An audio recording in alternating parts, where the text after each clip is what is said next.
সুপ্রিয় দর্শক, আসসালামু আলাইকুম। শেখ হাসিনার পতনের আন্দোলনে নেতৃত্ব দেওয়া ছাত্ররা এতদিন ধরে গতানুগতিক আওয়ামী লীগের এবং বিএনপির রাজনীতি নিয়ে তীব্র প্রশ্ন তুলেছিল। তারা বলছিল এটা গতানুগতিক রাজনীতি।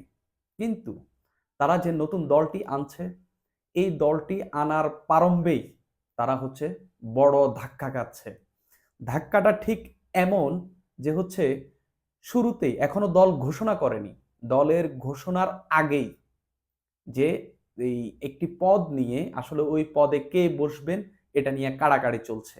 এখন পর্যন্ত ৩টি গ্রুপ দেখা যাচ্ছে, মোটামুটি একটা ভাঙন একেবারে দৃশ্যমান হচ্ছে। এ বলছে আমরা এতটি পদ চাই, এই গ্রুপ বলছে আমরা এতটি পদ চাই, ওই গ্রুপ বলছে আমরা এতটি পদ চাই। মানে এভাবে ওই গ্রুপ বলছে সদস্য সচিব বা সেক্রেটারি পদ যেটি, এটি আমাদের থেকে হতে হবে, অমুক গ্রুপ বলছে আমাদের থেকে হতে হবে, তমুক গ্রুপ বলছে আমাদের হতে হবে। এটা নিয়ে দ্বন্দ্ব একেবারে চরমে। এতই চরমে ঠেকেছে, শেষ পর্যন্ত আসলে কাকে যে সদস্য সচিব করা হয় এটা নিয়েই প্রশ্ন হচ্ছে। তবে মানবজমিন একটা বিষয় স্পষ্ট করেছে। তবে তার আগে জেনে নিই যে আসলে দ্বন্দ্বটা কোথায়, কয়টি গ্রুপ বিরাজমান রয়েছে এবং কে মূল ফ্যাক্টর হিসেবে কাজ করছে। তবে তার আগে একটা কথা বলি, অন্যের ডিম তা দিয়ে নিজের বাচ্চা ফোটানো যায় না। এটাই এখন বৈষম্য বিরোধী ছাত্র আন্দোলন বলেন, জাতীয় নাগরিক কমিটি বলেন, যারাই শেখ হাসিনার পতনের আন্দোলনের নেতৃত্ব দিয়েছে, তারা অন্যের ডিম তা দিয়ে নিজের বাচ্চা ফোটাতে গিয়েই একটা বড় ধরনের ঝামেলায় পড়েছে ইতিমধ্যেই। তো দেখি, এখানে মূলত ৩টা গ্রুপ, মানে এই দলটি এখনো আসেনি, এই দলটি আসবে, এটার মোটামুটি একটা প্ল্যানিং পর্যায়ে রয়েছে। মোটামুটি অনেক কিছুই ঠিক হয়ে আসছে। কিন্তু যখনই অনেক কিছুই ঠিক থাকে, যখনই আপনি পদ বিলি করবেন, তখনই সমস্যাটা দাঁড়ায়। ঠিক এই সমস্যাটাই দাঁড়িয়েছে। একটা রিপোর্ট থেকে একটু পড়ি। অভ্যুত্থানের পর গঠিত জাতীয় নাগরিক কমিটি এখন নতুন রাজনৈতিক দলের আহ্বায়ক কমিটির শীর্ষ পদ নিয়ে ৩টি গ্রুপে বিভক্ত হয়ে পড়েছে। আহ্বায়ক মানে কমিটি নিয়ে ৩টি গ্রুপে বিভক্ত হয়ে পড়েছে। এর মধ্যে আহ্বায়ক পদ নিয়ে খুব বেশি বিতর্ক নেই। এটা যে নাহিদ ইসলাম, মানে শেখ হাসিনার পতনের আন্দোলনে একেবারে সম্মুখ সারিতে যিনি ছিলেন, উপদেষ্টা পরিষদে গিয়েছেন, তিনি এই পদে আহ্বায়ক পদে যাচ্ছেন, এটা নিয়ে মোটামুটি তেমন কোনো তর্ক দেখা যাচ্ছে না। কিন্তু বাদ সেধেছে সদস্য সচিব অর্থাৎ সেক্রেটারি পদ নিয়ে। এই ৩টি গ্রুপ কারা, ৩টি ভাগ কারা? একটিতে আছেন বৈষম্য বিরোধী ছাত্র আন্দোলনের নেতারা, মানে যারা এই ধরেন সার্জিস আলম, হাসনাত আব্দুল্লাহ সহ আরো যারা রয়েছেন, আবু বাকের মজুমদার, মানে বৈষম্য বিরোধী ছাত্র আন্দোলনের নেতা যারা। এর আগে যারা ছাত্র শক্তিতে ছিলেন, যারা ছাত্র অধিকার পরিষদে ছিলেন। আমরা জানি ছাত্র শক্তি একটা এই এই ছাত্র সংগঠন, যারা আসলে খুব অ্যাক্টিভলি ঢাকা বিশ্ববিদ্যালয়ে অনেকগুলো কাজ করেছে এবং রাজনীতির সঙ্গে যুক্ত ছিল। এবং অনেকেই বলে থাকেন এই যে শেখ হাসিনার পতনের আন্দোলন, এটা মূলত ছাত্র শক্তির হাত ধরেই এটা একটা স্ট্রং পর্যায়ে গেছে। তারপরে ছাত্র অধিকার পরিষদ, আমরা জানি নুরুল হক নুরের দলের যে ছাত্র সংগঠন রয়েছে, সেটি ছাত্র অধিকার পরিষদ অর্থাৎ বৈষম্য বিরোধী ছাত্র আন্দোলন, সাবেক ছাত্র শক্তি এবং ছাত্র অধিকার পরিষদের যেসব যারা রয়েছেন তাদের একটি গ্রুপ। আরেকটি গ্রুপ বাম ঘরনার। এরপর আরেকটি গ্রুপ এক্স শিবির। ৩টি গ্রুপ, একটি এই বৈষম্য বিরোধী ছাত্র আন্দোলন, ছাত্র শক্তি এবং ছাত্র অধিকার পরিষদের সাবেক নেতাকর্মীরা। একটি এক্স শিবির, মানে সাবেক শিবিরের নেতাকর্মীরা যারা এখন শিবির বা জামাতের সঙ্গে যুক্ত নন, তারা। আরেকটি বাম ঘরনার। এর মধ্যে এই বৈষম্য বিরোধী ছাত্র আন্দোলন বা এই সাবেক ছাত্র শক্তি, তারা এই আক্তার হোসেনকে সদস্য সচিব হিসেবে চাচ্ছেন। কেননা আক্তার হোসেন সাবেক ছাত্র শক্তির নেতা ছিলেন এবং ঢাকা বিশ্ববিদ্যালয় কেন্দ্রিক রাজনীতিতে তিনি অনেক নিপীড়নের শিকার হয়েছেন। এবং নাহিদ ইসলাম বলেন, তারপরে আসিফ মাহমুদ সজীব ভুঁইয়া বলেন, তারপরে সার্জিস আলম, তারা আক্তার হোসেনের হাত ধরে, বা আব্দুল হান্নান মাসুদ, তারা আক্তার হোসেনের হাত ধরেই রাজনীতিতে এসেছে। এটি গেল তো একটি কথা। নাগরিক কমিটির প্রথম অংশ আক্তার হোসেনকে সমর্থন দিচ্ছে।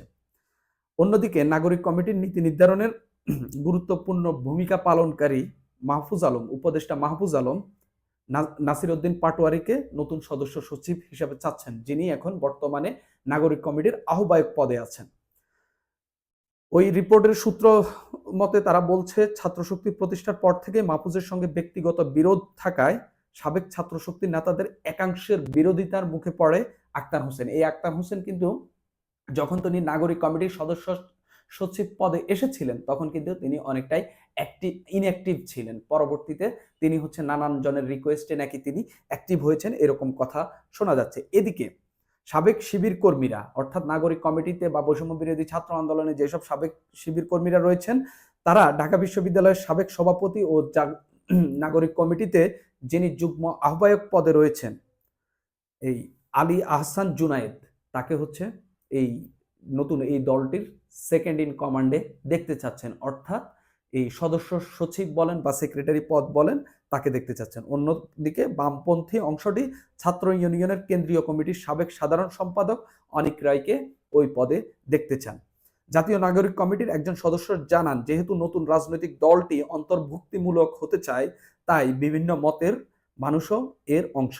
শিবির চায় তার সাবেক নেতারা নেতৃত্বের ভূমিকায় আসুক। বামপন্থীরা আক্তার হোসেনকে দীর্ঘদিন হচ্ছে ইতিহাসের কারণে, মানে আক্তার হোসেনের রাজনৈতিক ইতিহাসের কারণে নেতা হিসেবে চাইলেও এখন তারা তাকে সমর্থন করে না, তারা এখন অনিক রায়কে চায়। নাগরিক কমিটি গত সপ্তাহে এই বিষয়টি নিয়ে একাধিক বৈঠক করলেও সিদ্ধান্তে পৌঁছাইতে পারেনি। সূত্র জানায়, শিবির নেতৃত্বাধীন অংশটি জুনাইদকে নতুন রাজনৈতিক দলের সদস্য সচিব এবং শীর্ষ 10টি পদের অন্তত 4টি পদই তারা দাবি করছে। অর্থাৎ এই নাগরিক কমিটির একটা বিস্ফোরা হয়ে বা হচ্ছে নতুন রাজনৈতিক দলে সবচেয়ে বেশি মানে পদ দাবি করছে হচ্ছে এক্স শিবিরের যে নেতাকর্মীরা ছিলেন তারা বা যারা আছেন। এমনকি দাবি না মানা হলে তারা হচ্ছে নতুন যে রাজনৈতিক দলটি আসবে বা বর্তমানে যে নাগরিক কমিটি রয়েছে সেখানে তারা থাকবেন না, তারা হচ্ছে বের হয়ে যাবেন। অর্থাৎ এই রাজনৈতিক দল গঠনের শুরুতেই ভেঙে চুরমার হয়ে যাওয়ার অবস্থা দাঁড়িয়েছে শিক্ষার্থীদের এই রাজনৈতিক দলটির। অথচ এই শিক্ষার্থীরা বারবার বলছে জাতীয় ঐক্যের কথা, বারবার বলছে শিক্ষার্থীদের মধ্যে একতা ঐক্যের কথা, মানে তারা বলছে তাদের মধ্যে এটা স্ট্রং, কিন্তু একটি দল গঠন করতে গিয়ে দেখা যাচ্ছে যে আসলে তাদের মধ্যে কি অবস্থা। যদি এটা নির্বাচনে যায়, যদি এটা নমিনেশনে যায়, তখন কি অবস্থা দাঁড়াবে সেটা আসলে এখনই বোঝা যাচ্ছে। সূত্র জানায়, অনেক গুরুত্বপূর্ণ নীতি নির্ধারকের কাছ থেকে ইতিবাচক সংকেত পাওয়ায় গতকাল বিকেলে তাদের কার্যালয়ের প্ল্যাটফর্মে কেন্দ্রীয় নির্বাহী কমিটির বৈঠক করেছে তারা। ঢাকা বিশ্ববিদ্যালয়ের ছাত্র শিবিরের সাবেক সভাপতি মির্জা গালিব ফেসবুকে একটি স্ট্যাটাস দিয়েছেন এই দলটি সম্পর্কে। নাগরিক কমিটির উচিত ছিল অভ্যুত্থানের সঙ্গে থাকা সকল তরুণদের নিয়ে একসঙ্গে একটা রাজনীতি তৈরি করা, মাদ্রাসা ছাত্রের এবং শিবিরের যেন প্রপার পার্টিসিপেশন থাকে। তিনি যেহেতু শিবির নেতা, তিনি হচ্ছে শিবিরের একটা প্রপার পার্টিসিপেশন চাচ্ছেন, পার্টিসিপেশন থাকে। কিন্তু দুঃখজনকভাবে জাতীয় নাগরিক কমিটি একটা গণতান্ত্রিক ইনক্লুসিভ পরিবেশ তৈরি করতে পারতেছে বলে মনে হইতেছে না, এটা তিনি বলছেন। অর্থাৎ এখানে যে সমস্যাটি দাঁড়িয়েছে যে আসলে এই নাহিদ ইসলাম যে আহ্বায়ক হচ্ছেন এটা নিয়ে খুব বেশি তর্ক নেই, আর বাকি যে সদস্য সচিবের পদটি, এটা নিয়ে শুরু হয়েছে দ্বন্দ্বে একটা ফাটল তৈরি হয়েছে। আপনি যে এখন ধরেন, এখন যদি আক্তার হোসেনকে যদি সদস্য সচিব করা হয়, বামগণনার যারা আছেন বা এই উপদেষ্টা মাহফুজ আলমকে ঘিরে যারা রয়েছেন তারা কষ্ট পাবেন, এক্স শিবিররা কষ্ট পাবেন। তাহলে তাদেরকে অন্য পদগুলো বেশি দিয়ে তাদেরকে খুশি রাখতে হবে।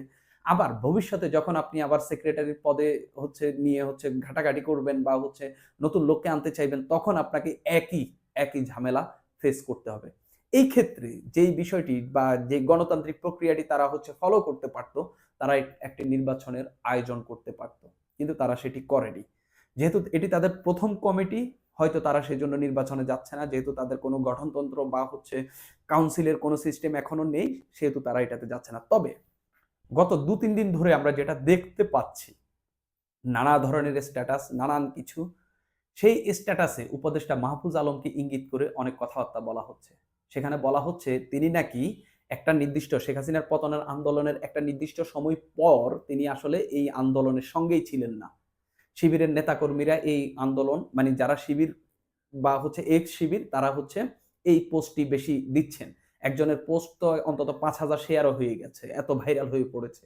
তো সেখানে তিনি লিখেছেন যে হচ্ছে এই আন্দোলনটি মূলত শিবির, মানে শিবিরের কারণেই হচ্ছে এই আন্দোলনটি সফলতার মুখ দেখেছে, এবং শিবির কিভাবে তাদের ম্যাচগুলোতে কিভাবে তাদের হচ্ছে নেতারা হচ্ছে অ্যাক্টিভলি রোল প্লে করে হচ্ছে এই আন্দোলনটিকে আলোর মুখ দেখিয়েছে, যেখানে এই যে ৬ জন সমন্বয়ক আটকের পর ডিবি কর্তৃক আটকের পর আসলে এই আন্দোলনটি শিবিরই চালিয়েছে, এরকম একটি কথা বলে স্ট্যাটাস দেওয়া হয়েছে, যেখানে বলছেন যে যাকে হচ্ছে প্রধান উপদেষ্টা doctor Mohammad Yunus master mind হিসেবে পরিচয় করে দিয়েছেন, বাংলাদেশে যিনি মাস্টার মাইন্ড হিসেবে পরিচিতি পেয়েছেন সেই মাস্টার মাইন্ড মাহফুজ আলম নাকি এই আন্দোলনে একটা সময় পর সক্রিয়ই ছিলেন না, এই আলাপ তিনি তুলেছেন। একই সঙ্গে বৈষম্য বিরোধী ছাত্র আন্দোলনের এই মুখপাত্র বা সমন্বয়ক আব্দুল হান্নান মাসুদ একটি স্ট্যাটাস দিয়েছেন, তিনি আসলে শিবিরের ওই নেতা বা হচ্ছে সাবেক শিবির নেতা যে স্ট্যাটাসটি দিয়েছেন সেটিকে একেবারে কাউন্টার না করলেও তিনি আসলে ওই সময়টাতে যখন হচ্ছে নাহিদ ইসলাম, আসিফ মাহমুদ সজীব ভুঁইয়া, সার্জিস আলমদেরকে ধরে নিয়ে গেছে, ওই সময়টাতে আসলে তিনি কোথায় কখন কিভাবে ছিলেন সেটা তিনি তার একটা ফিরিস্তি দিয়েছেন। অর্থাৎ এখানে তিনি বুঝিয়েছেন যে হচ্ছে ওই শিবিরের ওই নেতা যেটি দাবি করেছে সেটার সঙ্গে এটার কিছুটা অমিল রয়েছে, বা মোটামুটি মিল নেই বললেই চলে। তো সেই জায়গা থেকে একটা দ্বন্দ্ব কিন্তু স্পষ্ট। কিন্তু আক্তার হোসেনকে নিয়ে বৈষম্য বিরোধী ছাত্র আন্দোলন এবং হচ্ছে সাবেক ছাত্র শক্তি এবং হচ্ছে এই সংখ্যাটাই মোটামুটি মানে কেন্দ্রে এই সংখ্যাটাই বেশি। সাবেক ছাত্র শক্তি, সাবেক ছাত্র অধিকার পরিষদের নেতারা এবং হচ্ছে বৈষম্য বিরোধী ছাত্র আন্দোলনের নেতাদের সংখ্যাটাই কেন্দ্রে মূলত বেশি। সেখানে তারা অখণ্ড সমর্থন দিচ্ছে হচ্ছে আক্তার হোসেনকে। আমরা মানব জমিনের একটা রিপোর্ট দেখতে পেলাম, সেখানে মানে তারা বলছে তাদেরকে একটি শীর্ষ সূত্র জানিয়েছে যে হচ্ছে নাহিদ ইসলাম এবং আক্তার হোসেনই হচ্ছে নতুন রাজনৈতিক দলটির শীর্ষ দুটি পদে আসছেন। এই ক্ষেত্রে বাম ঘরনা এবং নাসিরউদ্দিন পাটোয়ারির অনুসারী, মাহফুজ আলমের অনুসারী, একই সঙ্গে সাবেক শিবির নেতারা তাদেরকে আসলে এই দলটি কিভাবে খুশি করবে, কিভাবে এই বিষয়গুলো মীমাংসা করবে, এটা এখন বড় প্রশ্ন হয়ে দাঁড়াচ্ছে। সেই জায়গায় যদি এগুলো মীমাংসা না করতে পারে, মানে জন্মের আগেই নিঃশেষ হয়ে যেতে পারে, বা জন্মের আগেই ভাঙচুর হয়ে চুরমার হয়ে যেতে পারে, এই দলটি ভেঙে কয়েক খণ্ড হয়ে যেতে পারে। এমনিতেই অনেকে বলছেন এই দলটি আসলে এলেও তেমন কার্যকর কোনো কিছু হবে না, এটা আরেকটা ওয়ার্কার্স পার্টি হইতে পারে, এটা আরেকটা এবি পার্টির মতো হইতে পারে।